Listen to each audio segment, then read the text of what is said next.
Let's get started with our first news. A former UFC champion has made a bold prediction for one of the most anticipated potential matchups in recent memory: Jon Jones versus Alex Pereira. While the identity of the former champion wasn't officially revealed, their comments have been making waves throughout the MMA community. According to the former title holder, Jon Jones would win this fight decisively, and the reason goes far beyond physical skill. It's all about his unshakable focus on legacy.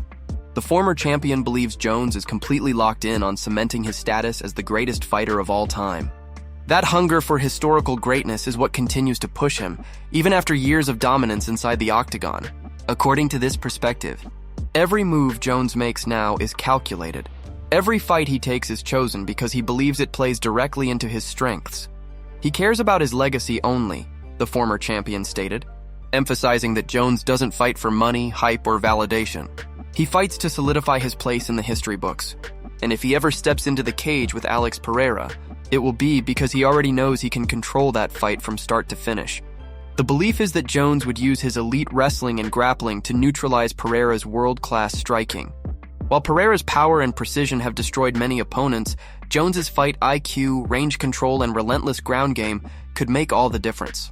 The former champion predicts that Jones would dominate the matchup by taking the fight where he's strongest, on the mat, and avoiding the dangerous exchanges on the feet. Jon Jones versus Alex Pereira is shaping up to be a dream super fight that fans across the world are desperate to see, whether it happens at a special catchweight or even at the rumored UFC event at the White House. One thing's certain, this potential clash would be nothing short of historic. Move on to another news. Ilya has officially thrown down the gauntlet for one of the most ambitious challenges in UFC history, calling out Islam Makhachev for a potential 3-title super fight at the highly anticipated UFC event set to take place at the White House. After recently vacating his featherweight crown and claiming the lightweight championship, Ilya now has his eyes set on something that's never been done before, becoming the first ever 3-division UFC champion. Ilya wants to face Islam Makhachev at the welterweight limit, a fight that would not only test his limits but also redefine greatness in MMA. However, for this dream clash to become reality, a few key steps must happen first. Makhachev is scheduled to face current welterweight champion JDM at UFC 322 on November 15, 2025. If Islam can capture that title, it would set the stage for an unprecedented showdown with Ilya, where 3 belts would potentially be on the line across different divisions. Speaking about the fight, Ilya expressed his excitement, saying it would be one of the biggest moments in UFC history. "No one has ever fought for a 3rd title," he said confidently, hinting that the White House event would be the perfect stage for such a monumental battle. The event, scheduled for June 14, 2026, has already sparked massive buzz, and the idea of 2 pound-for-pound elites colliding under the most historic backdrop imaginable has fans completely fired up. What makes this even more intriguing is Islam Makhachev's reaction. Rather than dismissing the challenge, Makhachev has responded positively, showing that he's equally interested in making it happen. "He wants to fight at the White House, and I also want to be there," Makhachev stated. "I know the UFC wants to do a big fight in the White House. Which fight is going to be bigger than this?" That statement alone sent shockwaves through the MMA community. Both fighters are now on a collision course, each holding a piece of the sport's modern legacy. For Ilya, this would be the ultimate test of greatness, a chance to achieve something that not even legends like Conor or Jon Jones have done. For Makhachev, it's the opportunity to cement his dominance across multiple weight classes. If all goes as planned, the Ilya versus Makhachev showdown could become the most historic fight in UFC history, a once-in-a-generation spectacle on the steps of the White House, where 2 champions battle not just for titles, but for immortality. Move on to another news. Dana White is once again under fire after receiving major backlash for a viral video involving Bryce Mitchell. Recently, Bryce made headlines after breaking his nose during training in Arkansas.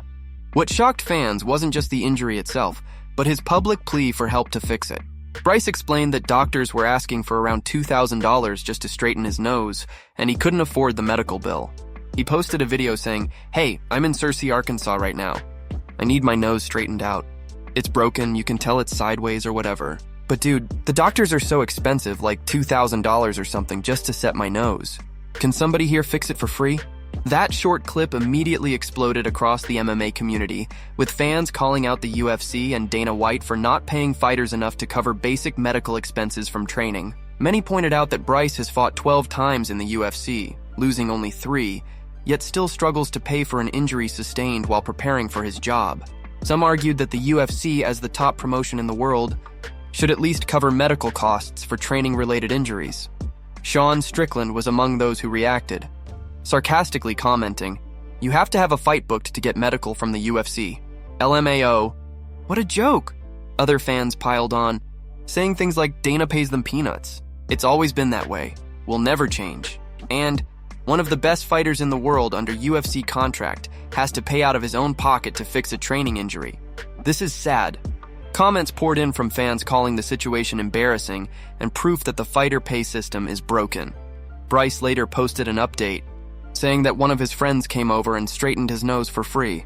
He thanked everyone for their concern and admitted he might have sounded like a cheap guy when he first asked for help, but he was just panicking about the potential medical costs. He said thankfully it didn't hurt, and he's fully healed now. Still, the issue of fighter pay refuses to go away. Every time a fighter publicly struggles with medical bills, it reflects poorly on the UFC's image. Many believe that if fighters are the product of the company, then the organization should take care of them the way other major sports leagues do. It's yet another reminder that the fighter pay debate is far from over. Move on to another news. Carlos Olberg has made it clear. He wants Alex Pereira to stay at light heavyweight. With Alex teasing a move up to heavyweight and even calling out Jon Jones for the rumored UFC White House event, the division has been buzzing with speculation. But in Carlos's eyes, there's still unfinished business at 205 pounds. And he believes the biggest and most exciting fight for him is right there, against Alex himself. In a recent interview with MMA Junkie, Carlos said, "I'd love to fight Alex. That's the big fight. That's the money fight. That's the fight fans would love to see and watch. I hope he sticks around the light heavyweight division so that I can fight him. That would be amazing." He added that a victory over someone like Alex would mean everything, calling it the ultimate test that proves you're operating at the top level of the sport. Carlos has quietly been building an impressive resume inside the UFC. He's currently riding a 9-fight win streak, finishing 6 of those opponents, and most recently scored a brutal knockout over Dominic Reyes. His confidence has been growing with every performance, and now he wants the kind of fight that can elevate him into superstardom. A showdown with the man who currently rules the division. When asked about Jiří Procházka campaigning for a trilogy fight with Alex, Carlos didn't hold back. He said it's a tough sell 100%. He's coming off 2 losses with Pereira, so I don't see a third happening. He's campaigning as much as he can because it's the big fights that you want, but it's my time now. He's had his moments, which is great, and you have to give credit where it's due. But right now, it's time for new blood. If Alex does decide to remain at light heavyweight instead of moving up to face Jon Jones, the fight with Carlos would make perfect sense. Both men are knockout artists, both have aggressive styles, and both bring serious star power. It's the kind of matchup that guarantees fireworks inside the octagon. For Carlos, it's not just about money or fame. It's about taking out one of the most dangerous men in the sport and proving that he belongs among the elite at 205 pounds. Move on to another news. Sean Brady and Joe Pyfer have shared some honest thoughts about Umar's latest performance, and let's just say, they're not convinced he could beat Merab if a rematch ever happens. After watching Umar's unanimous decision win over Mario Bautista, both Brady and Pyfer admitted they weren't overly impressed and felt the fight raised more questions than answers about how Umar would handle the relentless pressure and cardio of a fighter like Merab. During a recent discussion, Brady said, "I'll say this. I don't think Umar made a convincing case that he's that guy right now. He looked pretty tired near the end of the 3rd round. Mario really made him work." He explained that while Umar clearly won, the fight showed some cracks in his endurance and composure when pushed. Pyfer agreed, saying he didn't see the same dominant fighter that many expected to show up. "You think he looked like a -600 favorite?" Brady asked. Pyfer immediately responded, "No, that's what I'm saying. I'd say more like -300, maybe 250. The two went on to explain that Umar didn't seem as sharp or as dangerous as usual. And although he maintained control for most of the fight, he didn't deliver that commanding performance fans have come to expect from a fighter with his reputation. According to them, Bautista made Umar work harder than expected, forcing him into longer exchanges and testing his ability to keep up a high pace over 3 rounds. Brady noted that against someone like Merab, who never stops moving and constantly pressures his opponents, that kind of fatigue could become a major issue. If you slow down even a little against Merab, he'll drown you, Brady said. Both agreed that while Umar remains an elite talent, he still hasn't proven he can handle that insane level of pace and chaos that Merab brings every single time he fights. Their comments quickly caught fire online, with fans split between defending Umar and agreeing that he might not yet be ready for Merab's relentless style. Some argued that Umar's technique and grappling would still be enough to neutralize Merab, while others echoed Brady and Piper's point that raw skill alone isn't enough against a machine like Merab. Either way, the discussion reignited the debate about who truly rules the bantamweight division, and whether Umar's recent performance was just a rough night, or a sign that he's not quite ready for the relentless storm that is Merab. Move on to another news.